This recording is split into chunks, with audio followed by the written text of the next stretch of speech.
Yeah. I think it's been long enough. Let's actually do this.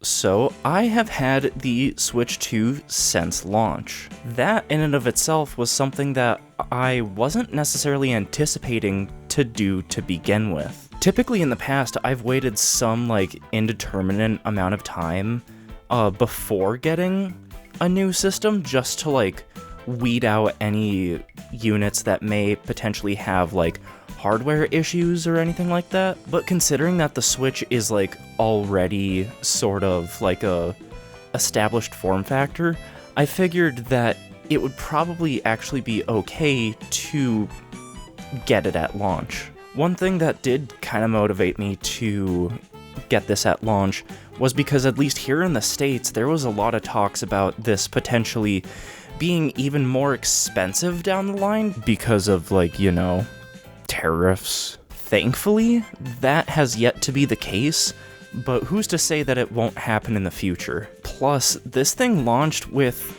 the first new Mario Kart in over a decade, and I'm a pretty big fan of Mario Kart. Not to mention the backwards compatibility of this meant that I can just carry my library right on over, a number of those games getting Switch 2 enhancements to make them run and look better. Plus, I had just never experienced a midnight launch before, and so it was really enjoyable getting to experience that. Chatted with a bunch of folks about why they're getting the system, what games they were gonna play first. It was just a really good time. Because yeah, I did get this at GameStop. Originally, I had a online Walmart pre-order, but I remember hearing from other launches for stuff in the past that online retailers will sometimes just flat out cancel your pre-orders for no good reason, and so I didn't want to risk that. So at the time I rushed over to GameStop to secure an in-person pre-order, and I'm glad I did. And now that it's been about 6 months since getting it, I wanted to give some of my, initial quote-unquote thoughts on the system so far. So starting just with some general stuff. The feeling of the plastic that this is made out of is very soft to the touch. In a lot of ways, it does feel like a more premium plastic than the original Switch, which feels weird because this thing can pick up just any random scuffs or dings if you're not careful enough. This clear case that I have from Moomba, when I go to take it off, you can see where the molding changes. It does show a very faint surface level mark. Same on the other side. You see this line here in the plastic? When I take this case off, it is noticeable on the system itself. I was using thumbstick grips on the Joy-Con, and you can see with the left one, it left it kind of shiny. The right one, not so much, but yeah. Suffice it to say, this system will just pick up weird little cosmetic imperfections over time, so it's gonna be interesting to see how everyone's systems are going to age. The system transfer process from the original Switch is actually very straightforward, and plus it doesn't remove your accounts completely from the original system. So then once you finish the system transfer process, you are able to use the virtual game card menu to bounce digital games between both your systems. There is a reason why you would want to do that, and I'll get to that later. The magnetic attachment system for the Joy-Con just feel way more sturdy, way more secure than the original Switches ever did. And even after how many months of detaching and reattaching these controllers, it still feels just as sturdy. Although there is some play up and down with the controllers, but that's kind of mitigated with a case like this. So just everything about the system feels a lot more modern and up to date. Especially in regards to download speeds. Smaller games don't really take that much time to download at all. And even with bigger games, you're not really going to be waiting for longer than an hour, as opposed to the original Switch, where if a game was several gigabytes big, you're waiting for at bare minimum like 30 minutes. Even longer if you have like one of the original model of original Switch. The new Pro controller is by far my favorite controller now. Yeah, the original Switch Pro controller was already a good controller, but the little refinements they did to this just make it that much better. Namely how the buttons are just like super quiet to actuate. The sticks especially on the original Pro controller were always kinda loud and clacky. That was one of my biggest complaints over time, whereas now, like, they're dead silent.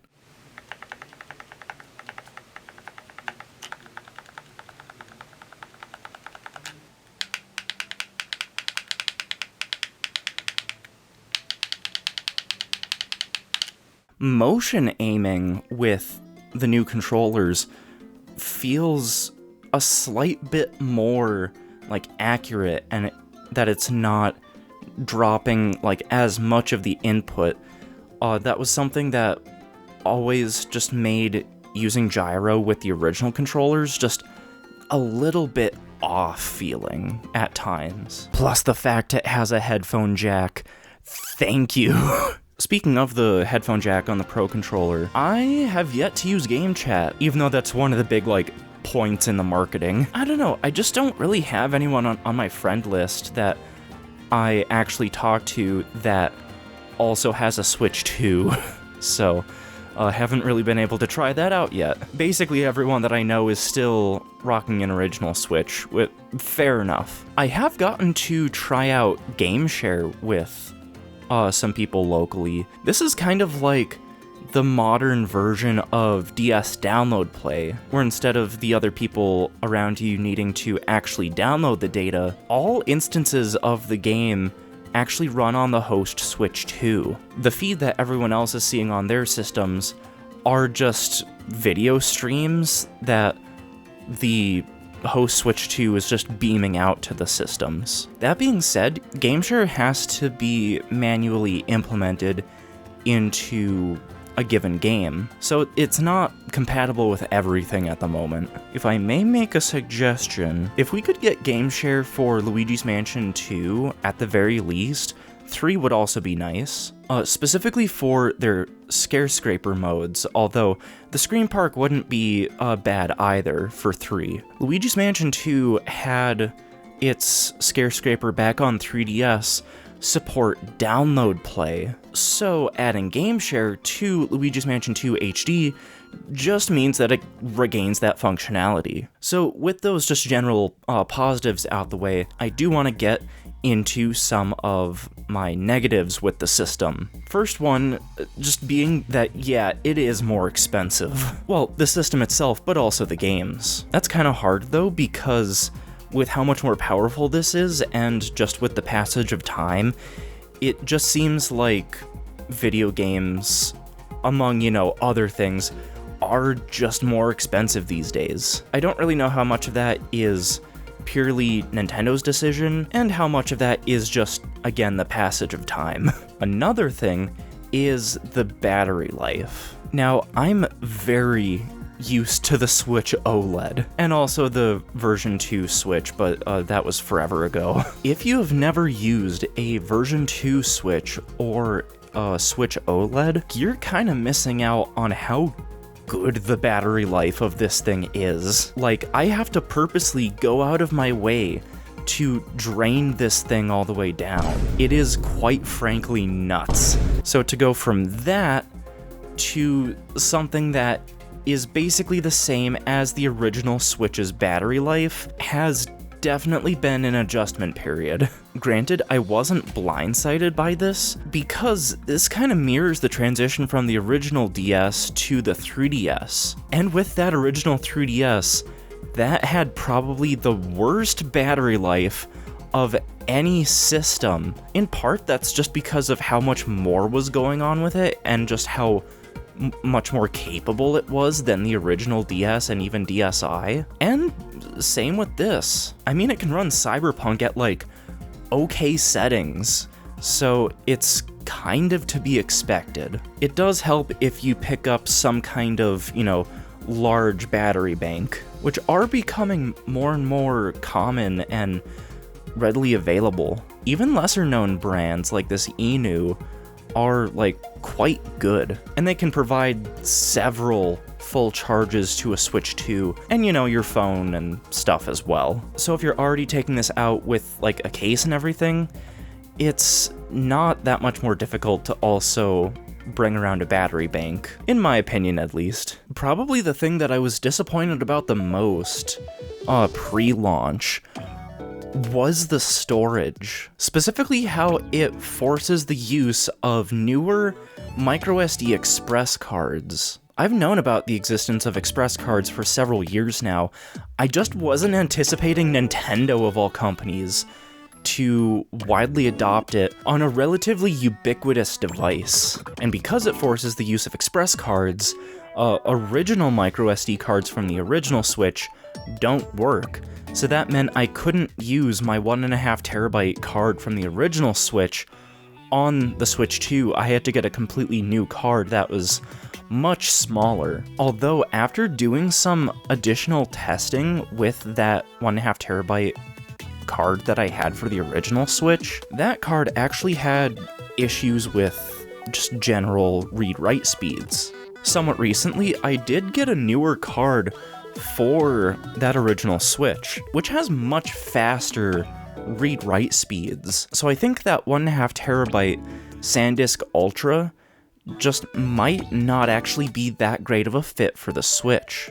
And because microSD Express cards have to meet a certain level of transfer speeds, that means you're basically guaranteed to have extra speeds that you wouldn't get with the original microSD cards. And that also means that developers can tailor their games around those additional speeds. So in hindsight, I'm not that mad that they forced the Express cards. For reference, I have a Samsung 512GB card in this system right now, which for my use case, for the time being, is actually plenty. Probably my biggest disappointment with the system has to do with this screen. It doesn't have to do with the fact that it's not an OLED, even though, yeah, I really do like the screen on this Switch OLED. It has to do with the fact that this LCD suffers from some amount of image ghosting. Ghosting on a display refers to how a display might have issues with cleanly and quickly transitioning from one frame to another. Then the display essentially ends up showing multiple frames at once, and to the naked eye, it can just look like it's smeared a bit between frames. Now, it is a low enough amount of ghosting that not everyone is gonna notice and care. I'm just particularly sensitive to this sort of thing, and so even like the first day that I had the system and was, playing it, it felt like something was off about the screen. It wasn't until people like Digital Foundry, who did tests on the display and found that, yeah, it is ghosting, that it's like, yeah, I forgot what ghosting was, because the displays that I typically use really don't have ghosting issues. It's also weird because from day to day, I notice the ghosting more or less, and I care about it more or less. So really it's going to come down to the individual person whether or not that's really an issue for them. Like, if you primarily play your system docked, that's not going to be an issue. But if you really like to play undocked, then you might want to track down either a demo kiosk, or if you know someone locally that you can try out their system, it would probably be worth it to do that just to see if the display bothers you. It's not that bad to where I just don't want to play the system, period, like I do, but I guess that's just something we're gonna have to deal with for the foreseeable future. It just kind of sucks that this is an issue with the system to begin with, considering that it is kind of, you know, Nintendo's most expensive system yet, so you'd think they would try to do everything they could to mitigate issues like that, but I guess not. But again, it's not enough of a deal breaker for me, at least. One of my favorite things about this is how backwards compatibility is handled. It's not just the games that are backwards compatible, you can sync up old controllers and use them even with new Switch 2 games if they don't require the mouse mode of the Joy-Con 2. So that means you probably don't have to buy that many, if any, new controllers if you have any sort of collection. You'll just, you know, need a way to charge original Switch Joy-Con if you don't have your original system anymore. So at the bare minimum, the vast majority of original Switch games just run on the Switch 2. Depending on how a given game was developed, it could just inherently see improvements by being run on the Switch 2, whether it's better load times, better resolution and frame rate, or it could just have, like, no real meaningful improvements. Again, it just depends on how the given game was developed. However, there are some games out there that are just flat out unsupported on the Switch 2. That has to do with the fact that instead of the pure hardware backwards compatibility that previous Nintendo systems did, this is more of a software-based, like, translation layer type deal. It's kind of like how the Steam Deck can run Windows-only games through its Proton compatibility layer.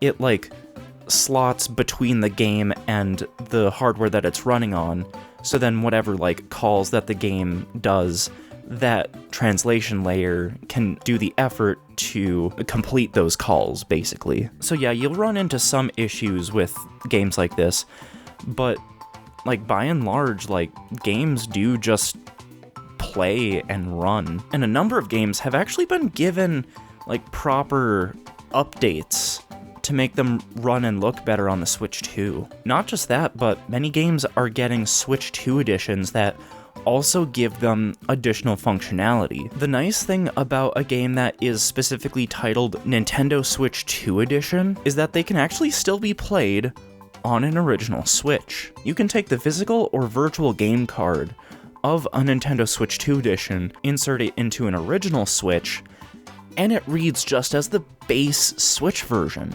In fact, let's try that. So you see Prime 4 Beyond here. I decided to get this physical because the file size is kinda big. Set that there.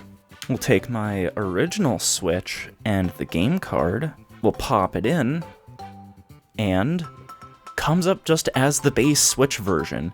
And not only that, but save data syncs between the two. Meaning if, say, I wanted to play Prime 4 Beyond handheld on the Switch OLED for a while, with, you know, the clear OLED screen and all, and then wanted to play it on the Switch 2 with the better processing power in docked mode, then as long as you have Switch Online, your save data will just passively sync between both systems. It's very nice. It is weird, though, that first-party Switch 2 editions are paid upgrades for existing games, but certain other Switch 2 editions for games like Hades 2 or Silk Song, and I also think like Stardew Valley, all of those Switch 2 editions are actually just free upgrades. So Nintendo probably set it up to where each individual developer can decide how much they want to charge for their Switch 2 edition. And yeah, because of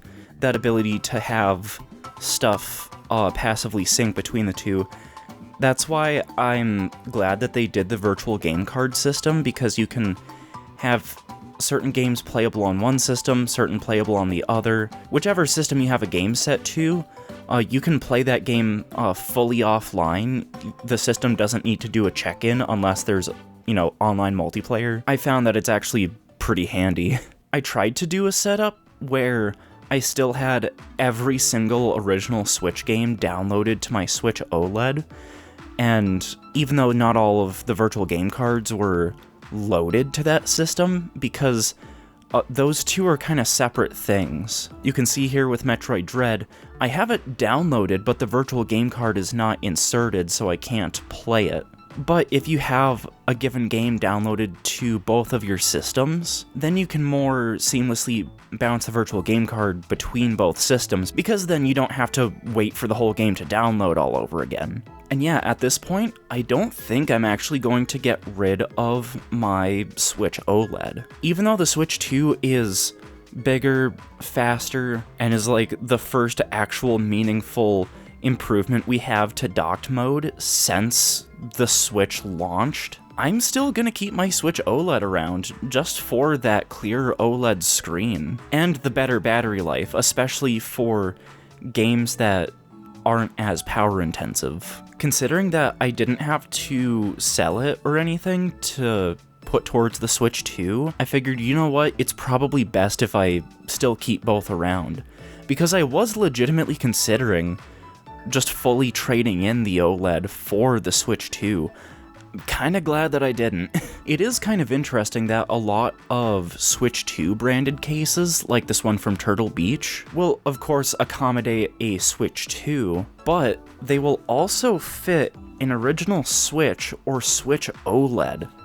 Like, yeah, perfectly locked in there. Same thing with this RDS one that I actually looked at in a previous video. It just comes with like separate like red bumpers that fills in that extra space. But in that regard, it almost feels like Nintendo is still banking on the idea of people still keeping their previous systems around for whatever reason, to the point where those officially licensed cases from partners accommodate both systems. Oh yeah, just kind of like a general PSA, get a tempered glass screen protector. The bare Switch 2 screen will apparently just pick up like any little scuff or scrape, even from the dock, again. So getting something tempered glass is just gonna save you a lot of headache, and will just give you a lot of peace of mind. At this point, it's kind of interesting the dichotomy that I have between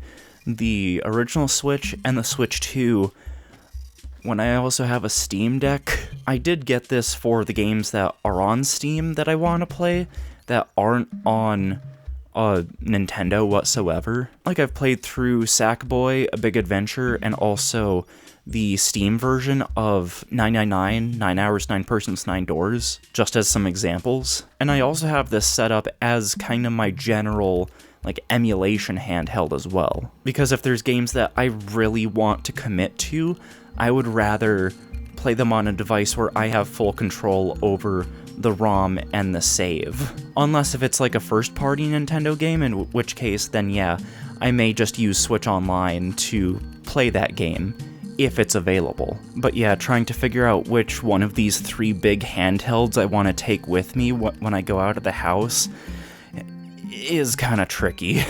Now, even though I've had a lot of fun playing a bunch of games that, like, I've already played before, and, like, seeing them look and run better, you know, not to mention the Switch 2 exclusives like Donkey Kong Bonanza, Kirby Air Riders, and Mario Kart World, I really do think that this year, 2026, Nintendo really needs to start putting out more of just their, like, core titles for this. It would be nice to have, you know, a 3D Mario that's exclusive to Switch 2, and maybe just, like, hearing about an exclusive 3D Zelda game for the Switch 2. Although I kind of shudder, like, thinking about how expensive those games are gonna be, considering that Mario Kart World retails for $80. Although Kirby Air Riders and Donkey Kong Bonanza retail for $70 each, so, like, they're not gonna do that higher tier for everything. But considering that Mario Kart is, like, a core Nintendo title, And if you're still trying to decide if you want this yet or not, it really comes down to, what games do I want to play on here? Specifically, do I already have games that have Switch 2 enhancements that are actually, like, tangible? Do I have games that have Switch 2 editions that I can get that add extra content? Because some Switch 2 editions also will, I guess, add extra DLC back to the game that's exclusive to the Switch 2? Do you already have an active Nintendo Switch Online subscription? Specifically, if you have the expansion pack because you get GameCube games. And are there just exclusives out there that you have interest in? You kinda have to decide that for yourself. Everyone that I know personally that has yet to decide on a Switch 2 are actually still perfectly happy with their original Switch. More power to them. Like, especially if you have a backlog of original Switch games that you still want to go through, it might not be a bad idea to still wait on getting a Switch 2 and still, like, going through that backlog. And even though with a Nintendo handheld like this, they're undoubtedly going to do some kind of just better hardware in the future, but I don't think it's going to be still for 3 years bare minimum, if not maybe more like 4. I think before they do like a Switch 2 OLED, I see Nintendo doing a Switch 2 Lite type deal. It just mostly comes down to a pattern I've noticed with specifically Pokemon. Ever since the original 3DS came out, and it was very expensive for a Nintendo handheld, Nintendo released a more budget-friendly system around the same time that Pokemon made the generational leap to the 3DS. And then they did a similar sort of thing with the Switch. It wasn't until the same time frame that the Switch Lite came out that Pokemon made the generational leap to the Switch. So unless the Pokemon Company is about to break from that pattern, I think it's very likely that within like 2 years, we're gonna see a similar sort of light model for the Switch 2, around the same time that Pokemon makes the full generational leap to the Switch 2. There's really no shame in keeping and embracing what you currently have, considering the way that the economy and the world it kind of is at the moment. In fact, I have a friend from college who, around the time of the Switch 2's launch, got an original Switch and has been loving it. So if you have no Switch whatsoever, you might want to consider doing that and getting just secondhand games, or just Switch 1 games that like are on sale. Not to mention, you know, combing through the library you might have on another system. Because even though the Switch 2 is definitely more powerful than the original Switch, there is still just so much stuff out there for the original system that you could still keep this original system and still have years of fun with it. Anywho, that's gonna be it for me for now. I was originally planning on having a whole section in here with a lot of the games that I've been playing on the Switch 2, but I think I'm gonna save those for their like own video. So yeah, we'll see you later.